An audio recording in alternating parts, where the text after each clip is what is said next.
I vividly remember telling my mom, like, because I was floating down the stairs last night. And she was like, Dan, that is literally so impossible. As I got older, the astral projecting and being able to like somewhat lucid dream all started in middle school. It was not, I didn't know what it was. I didn't have words for it. I loved being in church. I loved going to funerals. I loved that shit, which they thought was very strange. I was so in the clouds. And my parents also didn't have the toolbox of what it meant to be grounded. If your child runs up to you in the middle of the night and says that they see your dead parent, that might freak your nervous system out. Dan, it's so nice to see you again. Such a pleasure to reconnect. The last time we spoke, we had an awesome conversation, and you mentioned some things that came up about you that I did not know about. And I just had to put a little pin in it because our conversation went in a different direction. I was like, man, I have to talk to Dan again about these things, about your past specifically, and the fact that you grew up being able to communicate with the deceased and, for lack of a better term, your extrasensory perception, your psychic abilities were more heightened at a young age, more so than the people around you, if I understand that correctly. And I think there are a lot of people who are that way, who live that way, and whose experience is that way, and they don't really know how to manage it. And you're somebody who's become successful, you run your own business, you've dealt with a lot of the different aspects of how to create boundaries and the energetic aspect of it. I'd love to hear more about your story, what it was like growing up, being able to astral project at will or randomly, and like how you're able to turn something that many people perceive as a burden into a gift. And I see that in you, and I sense that in you, that you've been able to take a challenging situation and take the most out of it and turn it into something really beautiful and a beautiful life. It's really inspiring, and I love talking to you. So yeah, I'd love to delve into that. Yes. Thank you so much for having me here again. And thank you so much for having those little light bulbs for you go off and be like, those are directions I would really like to discuss. So I feel like this is an important topic for other people that, yes, might be like me, but also parents that have children, because I'll definitely dive into that. Like, my parents didn't necessarily know what to do. And so I think if they would have had just a little bit more direction, it could have been helpful, not just to them, but also obviously for me. So my parents realized, like, I'll kind of start from there, and then wherever you want to go and dive into, we'll start. But my parents realized when I was about 3, maybe 4, that I was having like genuine back and forth conversations. Like, it's different when children make up things all the time, but they started realizing the questions I was responding to, they were like, how would she have been prompted to answer this question?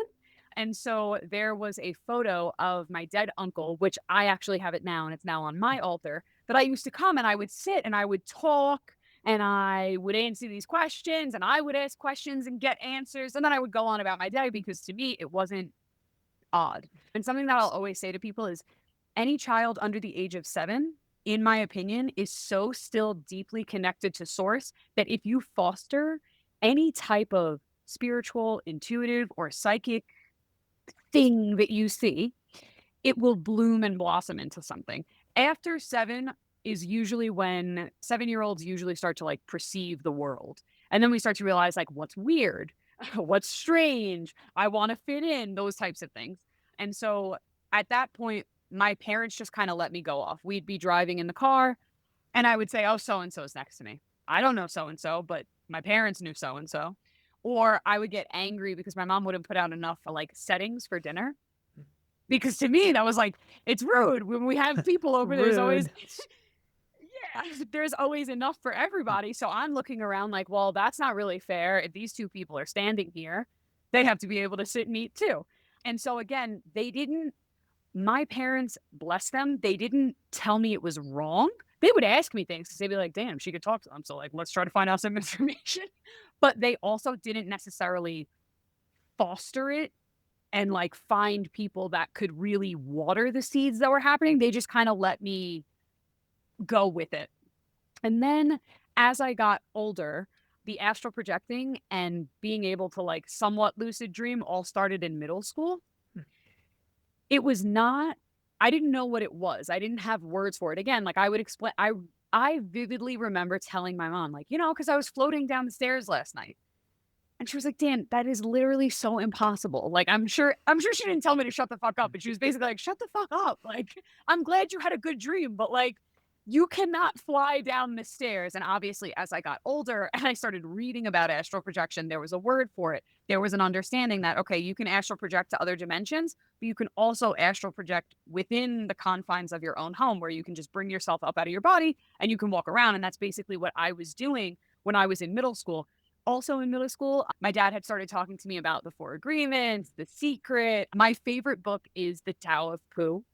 So, like, I did have all these little spiritual wisdom books coming into play. I knew what yoga was. In high school was when I started, like, becoming very devoted to the yogic practices and, like, deeper forms of meditation. That's also when I started doing psychedelics. So, it kinda got a little bit easier for me to hang out with the dead or astral project and lucid dream because now I had the capability to read certain books that I couldn't when I was younger. I had access to being able to ask teachers like, "Hey, so this happened to me in a dream last night or this was going on," and have these teachers be like, "I'm going to connect you with someone. Just tell them what's going on." So again, my parents didn't tell me to stop. They didn't tell me it was strange, but they didn't have the tools in their toolbox to say, "Let's really let this grow." The last thing that I'll tell you, and then I wanna hear where you wanna start to really go deeper with this, is that when I got my first bleed, it was the day of my 13th birthday. And the night before I got the bleed, I used to see people all the time, like dead people for, lack of better terms, all the time. The night before my 13th birthday, I woke up and it was like I was watching my uncle and he was with someone else that I didn't really know, and there was just so many people there, but it almost felt like it was a funeral, although it was joyous. And then I got my bleed the next day on my 13th birthday, and then after that, I started to realize I didn't really see everyone as much. My bleed kinda, like, think about, like, the influx of hormones that happens to you when you're 13 years old, and that did take I wanna say, it wasn't in a bad way or it wasn't in a good way, but it did make a difference to how I was then able I could hear them more, but I couldn't see them as much. So I wanna hear what's on your heart because I wanna know where exactly you wanna dive into. Thanks for sharing all that. And this is exactly where I thought this conversation might go. And one of the things that I was really interested in and something that's on my heart a lot is children. I grew up in a similar sort of situation as you, like, obviously different geographic locations, but being very sensitive and aware of things that were happening around me that other people were not aware of. At a certain point, it Mhm. became very clear that other people were not having the same experience as me, even though they were right next to me. Right next to you. And being able to have these conversations for adults and caretakers, parents, people who have children, like start to plant those seeds. Like if your kid is remembering or telling you a story about something that happened, like there's, it can be from one end of completely shutting it down and, clamping down on it and telling them that that's not possible, all that. Or it could Mhm. be something where it's fostered and like, oh, tell me more. Let's get you in touch with somebody who can help you to develop this or help learn more about this. There's a wide range of directions a parent can go. And I think even in just allowing the child and not shutting them down and not having preconceived notions or judge or putting labels or judgment on the child's experience, I think that's the bare minimum. Just doing that, not putting your own stuff on the child, your own whatever beliefs on the kid Mhm. is going to allow them to discover things on their own, and they'll eventually find a path. But the more we suppress Mhm. and label and judge the parts of our children's experience, or the experience of the youth that are around us that we don't understand, or that we may not be sharing in, we're setting the child up potentially for Mhm. a life of being unable to express themselves, or feeling like they're weird, or feeling like they don't belong, or self-loathing or Mm. self-judgment. This can come in, especially if there's strong religious backgrounds in the household or the family. Mm. That's a whole other Oh. thing. So I'm so Mm. like wanted to talk. One of the big things I wanted to talk about was like, how can we create spaces that are safe for Mm. children to be themselves, and even encourage them to learn how to understand themselves better, and set them up for success later on in life, to where they don't feel like they have to suppress who they are. I love this. This is wonderful. This is beautiful. Okay, there's so much I have in response to this. So I think that one of the things I want to talk about religion, and I also want to talk about just like things that I used to do that they let me do. One of the things was, my father's brother had passed away like well before I was even a thought, like almost 20 years before I was born. And so we always went to the gravesite. I would collect rocks so often. And it was like that was my collection of things that I needed to bring to Uncle Kenny. And I would write these long ass notes, and then I would read them. I would make everybody listen to me when we were at the headstone. I would be like, "Okay, I'm going to read my note now." And everyone would be like, "Okay." I remember vividly like being in the rain and them being like, "Dan, you got to read a little bit faster. Like it's raining really hard." And I'm like, "No, I want to make sure So in that sense, they just kind of let me do it. I would be like, "Oh, I found these rocks. I want to bring them to Uncle Kenny." And they'd be like, "Okay, we'll put them aside. And then when we go to the cemetery next, we can bring them." Cause we went for like everything. We went for birthdays. We went for holidays. We went because in Staten Island, the zoo is across the street from the cemetery that my uncle was buried in. So sometimes you went to the zoo. So we were like, "Hey, we may as well go see Uncle Kenny." So in that way, that's just like a small thing that I thought was so normal that my parents just let me do that. And then as I got older, I realized like someone had said something. They were like, "I would have been super freaked out if my kid brought rocks to me and said, 'I need to bring these to my dead uncle.'" And I was like, "Okay, so in terms of like how as a parent we can foster things, if your kid isn't doing anything that's like super erratic, obviously erratic behavior is like a totally different conversation that we can have. But like if the behavior isn't erratic and it's something that's genuine, like I found, of course I would be like, 'I found this flower. I want to bring it to Uncle Kenny.'" They're like, "It's not going to last till Christmas, Dan." Like it's, like you have to be open and honest with your kid, but also they let me know rocks are okay. You want to write him a letter? I would type it up. Back in the day when like you had like the computer room at the house, I would be like, "I'm going into the computer room to write my letters." And I would put it on like colored paper and stuff. Like I took so much time because my parents also just allowed that space of like, a letter is okay. Rocks are okay. We can't bring food. We can't, plant certain things. There are rules at the cemetery. So listen to your kid. And if it's something that is doable, then let it be doable. So that's just like one really small example.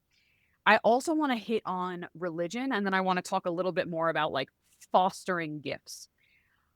I grew up Catholic, but my parents were like your regular, like they went to church because it was what they were supposed to do, not because they were like really interested in it. In fourth grade, I said, "I want to become an altar server." And they were like, "Okay, sure." So I studied, I took the test, I became an altar server. Then I said, "I want to be a child lector," which is like reading. And they were like, "Okay." So I did that. Then I was in charge of the children lectors and I joined the youth group at the church. And then I was a cantor. That was the last thing that I did. Was the cantor is the singer. And I did that up until I was about 20. And so I chose to be in the church because there were two main places that I felt most comfortable: the church and any Buddhist or Hindu temple that I went to practice yoga. Those places just made sense to me. What I will say is I was a very rebellious Catholic in the youth group where I sometimes said things or I questioned things that they were not happy that I was questioning. Not my parents. My parents were like, she's going to run her fucking mouth whether you want it or not. You wanted her here. You wanted her as president of the youth group. She's going to run her mouth. But some people in the church weren't comfortable with what I was questioning. But I was questioning it because I was able to, in a church, if you're a child and you're able to see things, oh my God, it's bumping in there. It's so busy. There's so many people's things moving around. I mean, they're saying certain prayers. It's like when you go to kirtan and you're reciting mantra over and over and over. Some of these prayers have been used for many, many years. So at a certain point, people's auras start to change. So if you bring your child to a church and they say that they see certain colors or they see someone or they feel someone, just let them see or feel it as long as it's not, again, anything that's like one, either like a demonic presence or something that you're like mentally, maybe that's not okay. But I loved being in the church because I got very lucky. There were priests that I grew up with that they weren't mad that I wanted to go and practice yoga and learn more about Buddhism and Hinduism. And I liked saying, well, I went to this yoga class last week and they talked about this person and it reminds me of this person from the Bible. Like they liked that. So I did get very lucky. If you can find some type of religion that's close by to bring your child to that has good people, because that's the big indicator there, good people. Of course, there were priests there was a nun that I met. There's this thing, it's called like PTAF, and it was when I was in youth group and we went and I got in a lot of trouble because I was like 16 or 17. And I just didn't like that the nun was saying that abortion was wrong. I thought it was stupid and fucked up. And so I said, I think this is stupid and fucked up. You get in trouble. But at that point, I already had my own voice. So like I could advocate for myself that I thought this was stupid. When I got back to my church in Staten Island, the like head priest is what I'll call him in this. He had heard what I said and he was like, I thought I was going to get in trouble. And he was like, no, he was like, you have beliefs and beliefs is a good thing. And he was like, you obviously feel very strongly about this. And I hadn't known anybody to get an abortion or really knew anything too deep about that world then. But then years later, I would choose to have an abortion. So I appreciated that his name was Alan Travers. Father Alan Travers was very much so like, be strong in your beliefs. Like that is like Christ was strong in his beliefs. Be strong in your beliefs. And that was something that I took with me. I don't think he realized what he was saying to me, but like, I believe all of us can see things. I believe all of us can hear things. I believe all of us can be connected to the other side. And so when he said that to me at 16, I was like, fuck yeah, my beliefs are my beliefs. And if anybody tells me that I'm wrong, they can suck my dick. So at that point was when I really started to get deeper and deeper into like, if I want to talk to my dead uncle or I want to talk to, at that point, because I had been doing so much astral projection, I knew that there were other entities, right, in other places. And I was like, fuck that. It doesn't say anything in the Bible like that. Even if you go to like certain temples that are like Hindu temples or like Buddhist temples, they're not really going to usher you in the direction of connecting with extraterrestrials. But Father Travers was like, you have a belief, stand in it. I said, fuck yeah, I'm going to stand in it and I'm going to move with this. So I also want to circle that back to the idea that just having certain books and accessibility in your home, whether it's a child that you realize or an adolescent that you realize that you're like, oh, they're kind of in tune with something. Now, that also bleeds into sometimes mental illness where parents, and I've seen this many times where parents are like, oh, but if my child said something that you said, I would have thought they were schizophrenic. I will say the first time I went to therapy, I was 14 and I asked the therapist, I said, April, am I schizophrenic? And she said, no, you're normal. You're fine. She was quite already spiritual in and of herself. And so I started going to therapy because my grandfather had passed away. And because I had shown my parents, I loved connecting with the other side. I loved being in church. I loved going to funerals. I loved that shit, which they thought was very strange. But when you become an altar server, I was in 4th grade. Sometimes they do request servers for funerals. And I was like, I want to do it. You know, you get paid like 20, $30. It's like nothing. But it wasn't the money for me. It was like, am I going to get to see the dead body? Am I going to get to hear them like talk to me? Am I going to get to see them walk around? Like I wanted that. So at 15, when my grandfather had started to die, he went on hospice. And for a month, he had an entire death team.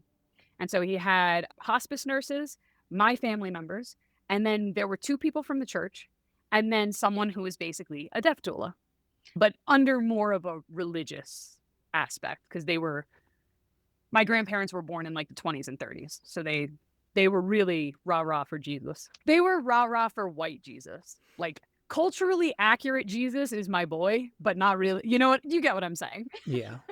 So when when my grandfather started to die, I asked my parents, like, can I watch the process? I'd like to see it. Because I knew what the other side was. I knew what life was. And I knew how they could talk to you when they're dead. I mean, they live a whole life over there. Like, death is nothing to be feared, although I still have fear of death myself because I love Earth.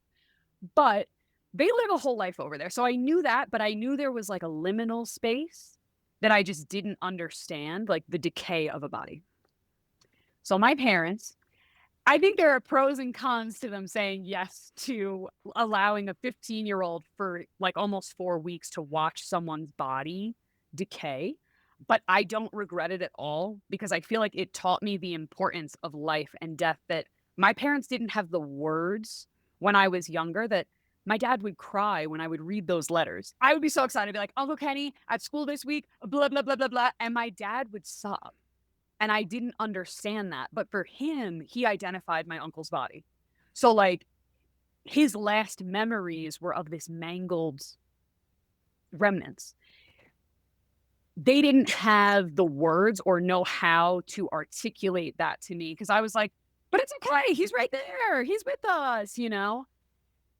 Watching my grandfather pass allowed me to see like, oh, this is devastating. This isn't even the grandfather that I knew. His voice is different. He's losing his mind. He was talking to dead people way more than I was at that point because they're in like that interesting space.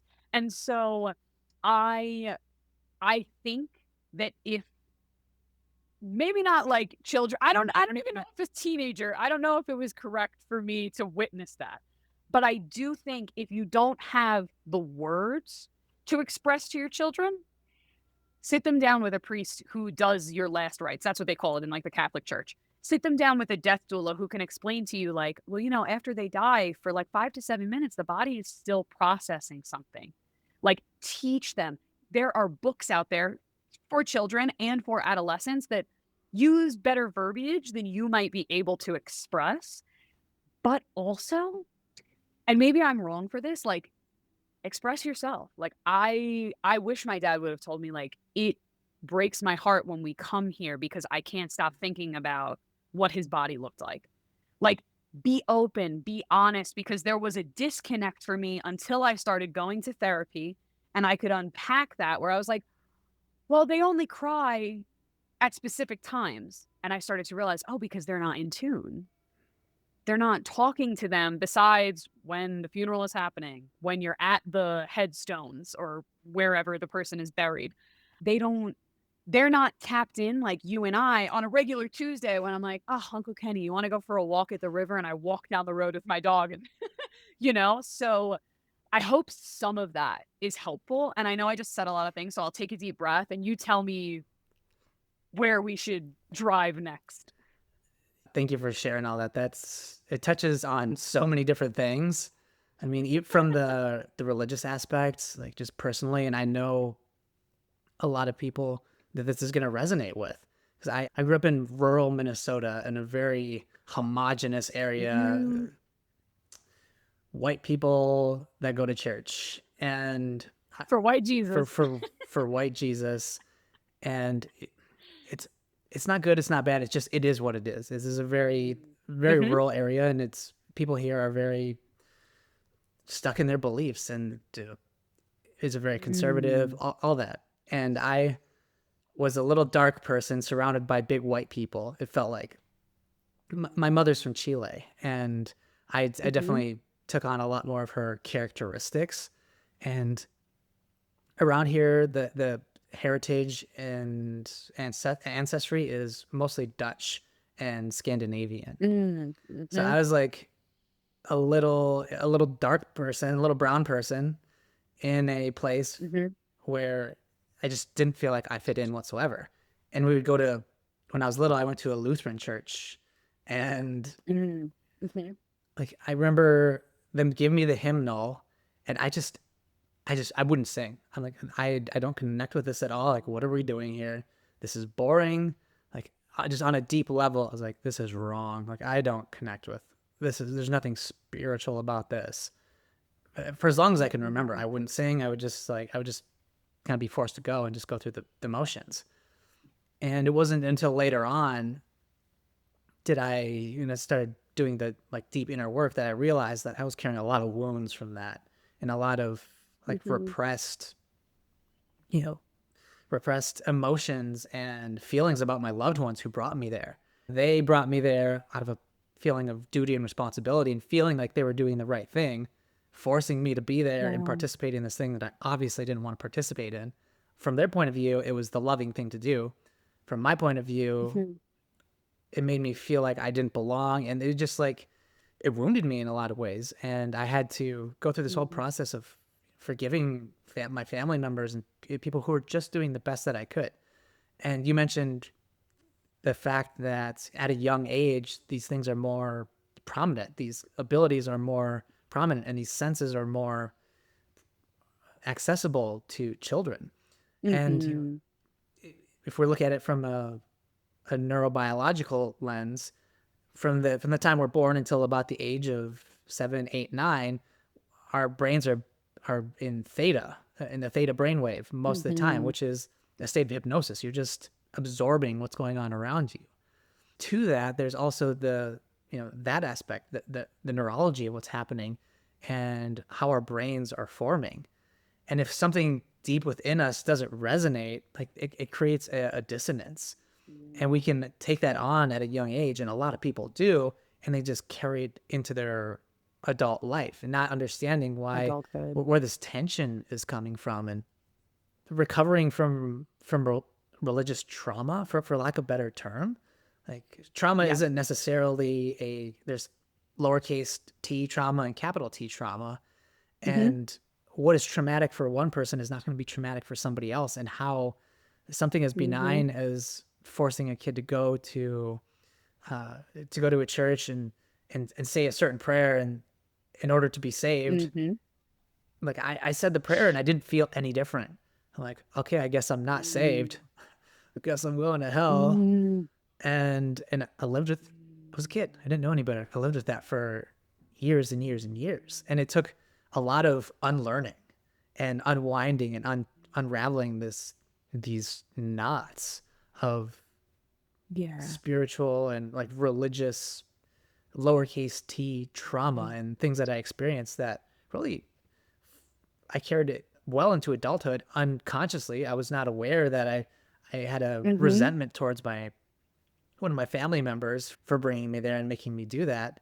That affected our entire relationship. Like, it was totally unconscious, and a lot of people are living with these sorts of situations. And I really appreciate Mhm.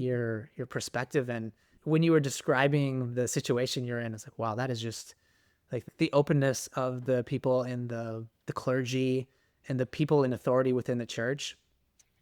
I got lucky. I never, I wouldn't say that I got unlucky, but I never encountered one of those people until Mhm. well later on in life. I was like, are you sure you're a Christian? Like, like, I've never heard a Christian speak like that. And you're not like any of the Mhm. Christians that I've ever met. And I just had no frame of Mm. reference because from the time I grew up, everything was just the way that it was.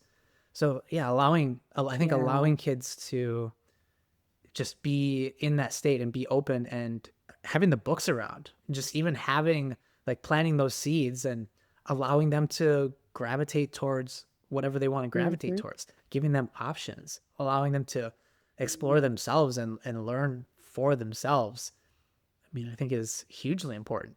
Children are brilliant. And if you give them the time and the space to express their brilliance with direction and not putting unnecessary and undue restrictions on them, children are remarkable at figuring out what they like and what they want to do and how to do things on their Yeah. own. They want to. Like that's a part of their development, and creating an environment for them to be able to do so, I think is incredibly important. And Mm.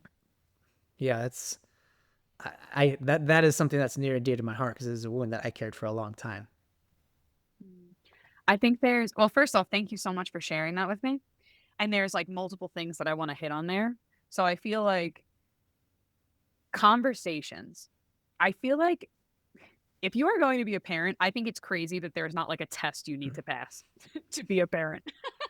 I feel like there's supposed to be some type of exam that you need to pass with flying colors to be a parent, but apparently that doesn't exist.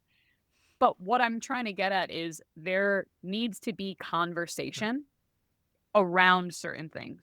Because you're saying you went and like just the idea that a little kid was sitting there and said, okay, I said the prayer.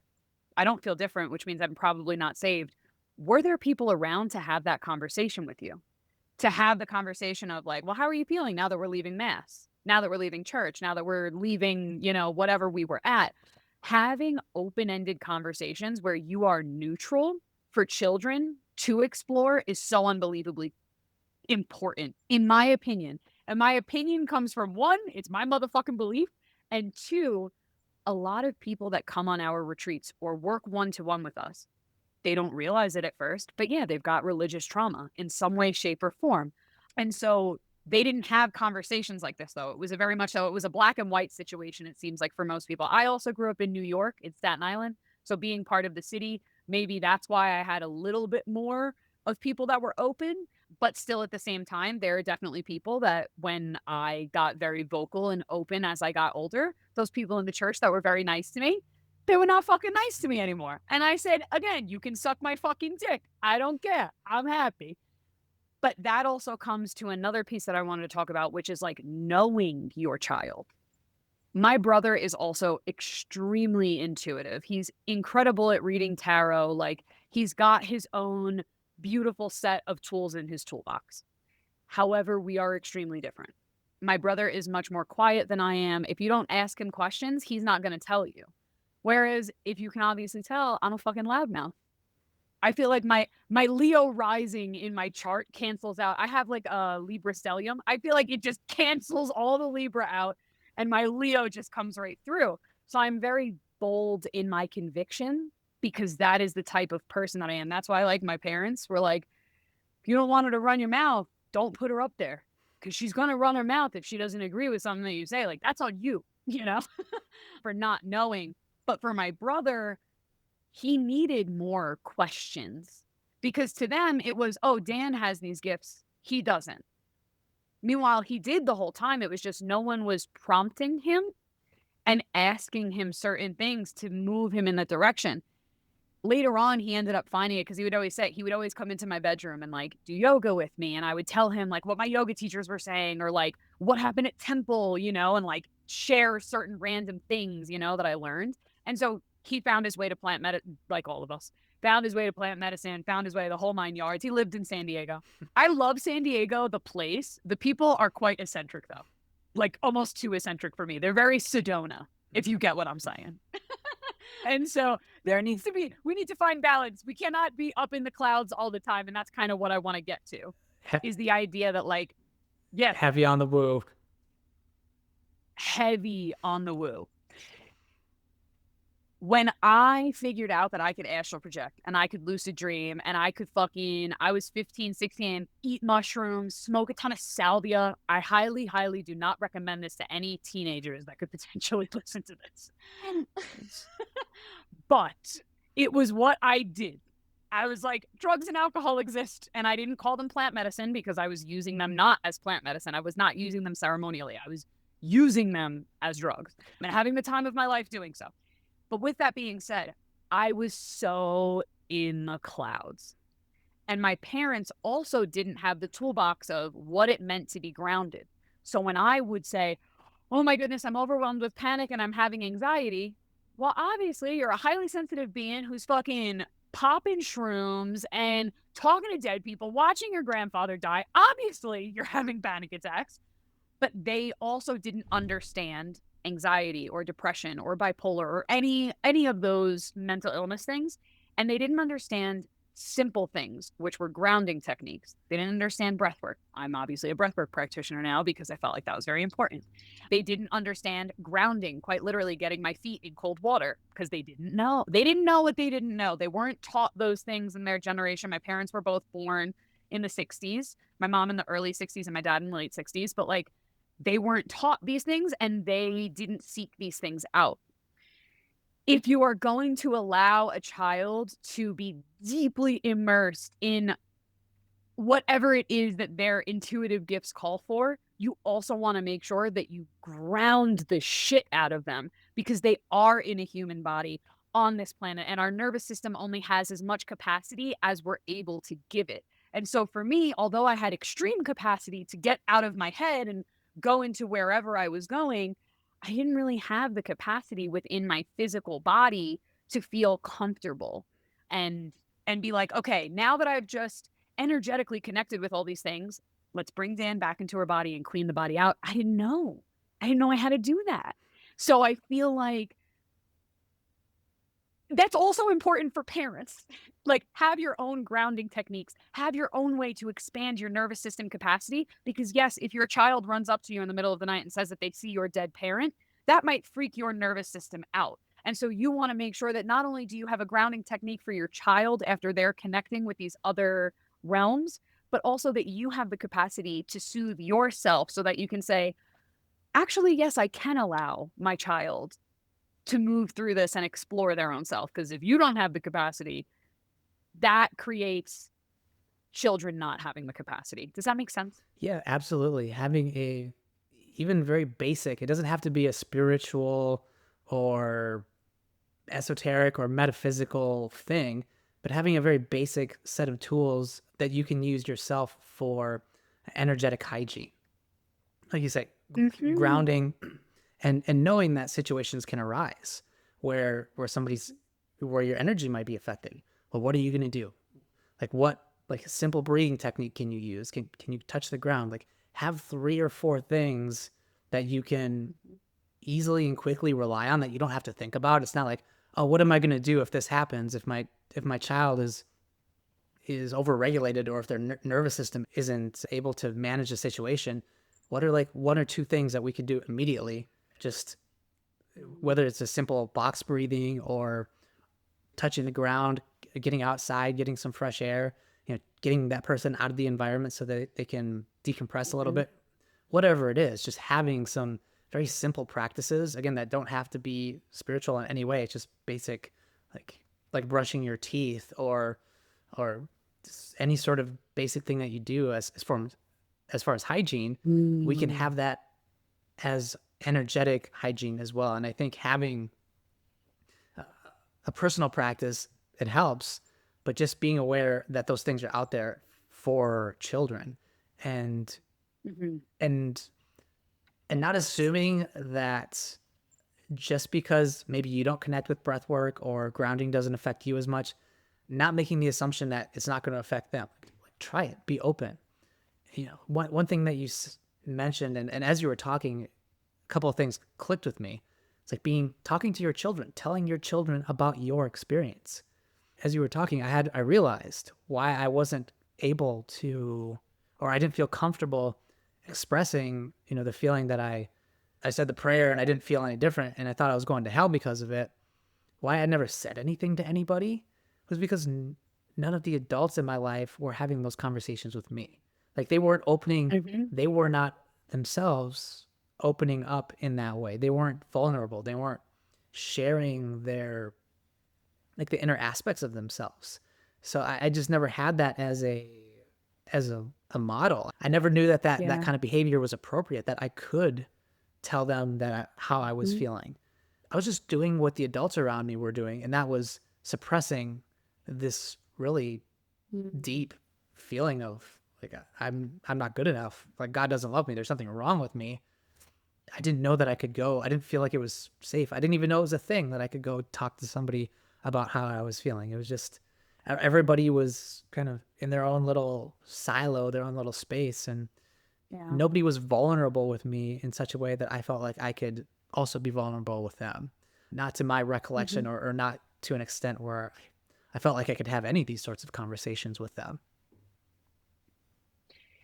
That is like the biggest piece of the puzzle, that when I am working with people that have gotten older, is them recognizing those things. And I think this speaks to a point where, like, I'm not a parent, so like my hands are up with this one. Like, I get it. It is difficult, but how many people, just because you give kids food and shelter and you were nice enough to them, doesn't mean that you didn't stifle their growth in other ways, or maybe inflicted certain traumas on them, because those things are, in my opinion, only my opinion, those things also are neglectful to not be having those conversations, because those things can really spiral us out as we get older, especially if we don't know that. If we don't know that this is something that weighs heavy on our heart. And like, I also want to add, if people are listening to this and they're like, fuck, I don't want my kid to end up like Dan, which is like totally fine. I get it. I'm strange, right? Like, there are some people that think what you and I do is very weird, and how we live and what we believe in is very weird. And that's totally fine. There are tons of people that are able to connect with the other side that are not maybe doing plant medicine or traveling to certain places to have certain experiences. Like, they could very well be the person that gives you, your bagel in the morning at the fucking bodega. Like, it doesn't necessarily mean that we're also going to end up like these quote unquote weirdos. Because I know that's also something where, when I do work with people that are older, they're like, maybe their parent did realize, and their parent expressed to them after they brought up the conversation, like, well, I didn't want you to end up like, these hippies that go to these ashrams and then are in a cult. And it's like, I totally understand that perspective too, but that doesn't necessarily mean that's going to happen if you're fostering the correct conversations for children to understand that. And I also understand that it's hard to not have your own opinions and your own beliefs and not want your kids to see that. Like, if I had a kid right now, I would want my kid to be as excited as I am to see my favorite tree at the river. I love that fucking tree. Now, how could you not be excited to see this tree? But also at the same time, maybe that's not it. Maybe my kid does feel more comfortable at temple or going to certain spaces. Maybe it is a church, maybe it's not a church. So like, it's a lot of, ooh, and I also want to add, maybe it's not your kid, maybe it's your friend, maybe it's your partner that you're recognizing. How can I support them? We cannot force all of our beliefs. It's the same thing with parents. I've tried this many times. When I started to realize that my brother was gifted too, I was like, oh, bitch, I'm going to make a mini me right now, bro. And obviously, I could not, because he was his own person, right? He had to figure things out for himself, and he had to tell me, fuck off, I'm figuring it out. As we foster community, because for me, I'm not in a space, I'm not fostering anybody like that besides my clients, right? I let them. If all of a sudden they're like, I'm really called to work with the Spirit of Jesus this week, that's the ascended master that I want to work with for this week or this month. Sure, let's dive into it. Let's see where it goes. And if that leads them to becoming religious in some way, shape, or form, that's their way to get there. I'm not there to tell them what's right or what's wrong. I am just there to let them know, like, you're not schizophrenic, you're not crazy. Keep cleansing your energetic body, keep cleansing your physical body. That's all we can do. Is in the same way that we create the capacity within our nervous system, is create the capacity to know, this is Dan's beliefs, but as soon as I meet with you, it's okay, my beliefs have to be back here, and I just have to listen to where he's at and hopefully, steer the boat in the right direction that's calling to you today. And hopefully that can be as helpful to you as possible, because to me, the teachers that I have had that have let me run free, like, at one point, I wanted to be at temple to do puja and kirtan every single fucking day. That was where I needed to be. At obviously another point in time, I needed to be in church. I felt like, which also, by the way, I don't have all of them recorded, but like, there are tons of hymns. Because I was a cantor, I've changed the lyrics. Like, even like the Hail Mary, I sing it at ceremonies all the time, but I've changed the lyrics because I hate the word sinner. So like, there are just things that I've changed over the years. And like, when I first recorded myself singing that Hail Mary, this wasn't I wouldn't have considered this person like a spiritual teacher, but they were a priest from the church that I was at. And I posted this video on Instagram and Facebook, and that priest happened to be a friend of mine on Facebook. And they reached out and they were like, "That was absolutely beautiful. Like, hopefully hope to see you soon. Like, hopefully we can get together. Like, hope everything's going well." And it made me feel so loved because there was no like, "I can't believe you changed the words to this." It was very like, "This is where you need to be." The teachers that I had, the Hindi teachers that I had were very like, "Dan's here all the time." And then I said, "I think I need to take a step back from this." They were like, "Okay, so take your step back from this. Like, that's okay. We'll still be here. We'll still love you." So it's really fostering a nurturing environment to and total different conversation if you feel like your child or your loved one is potentially having mental issues, totally different conversation. That's not what we're discussing today because that's also very valid. But fostering that place where you can love somebody through their exploration requires you to have your own nervous system capacity and understanding that if somebody believes something different from you, that doesn't take away from your beliefs. And I feel like parents don't get that. And I'm not a parent. So yes, I'm judging you guys, but like I just meet a lot of parents that are my clients that I get pushback when they're like, "Yeah, but the kid doesn't see this." And I'm like, "Okay. They don't see it your way. Either they haven't had enough life experience or they don't have that belief that you have." So Yeah. Yeah, and my personal belief is that everybody does the best that they can with the resources that they have. yes. And part of being in a relationship of a mother child or a parent and child means that you as the parent are going to inflict some sort of lowercase Oh, at yeah. minimum the lowercase t trauma on your child. Like that's Mhm. part of the agreement, and this is my belief.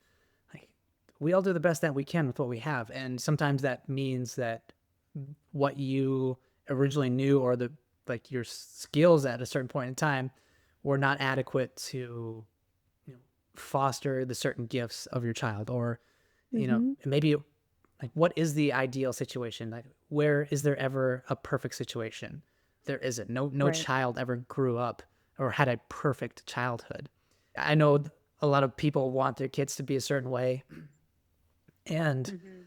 with my personal experience and the work that I've done internally and unpacking all this stuff from my childhood, it's like I've come to a point where I can look back and see the things that were really challenging, or the beliefs that were instilled in me, or the things that caused lowercase t trauma and affected my life in a really challenging sort of a way.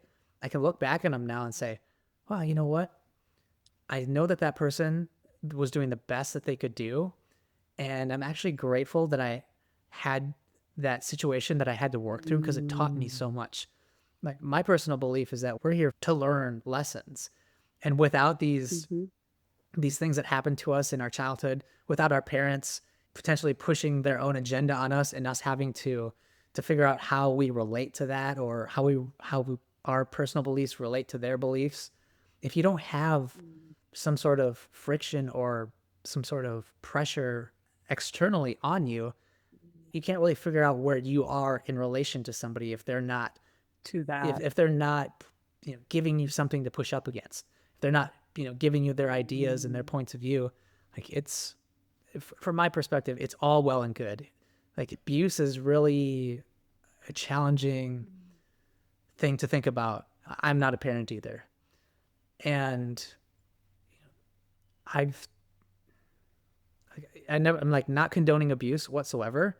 And at the same time, my belief is that life is about, it's not about the things that happen to you, it's about how you respond to the things that happen to you. That's how you learn who you Mhm. are. I really don't like to use good and bad. Like it's hard for me to say, and I don't believe that abuse, physical abuse, is a inherently bad thing.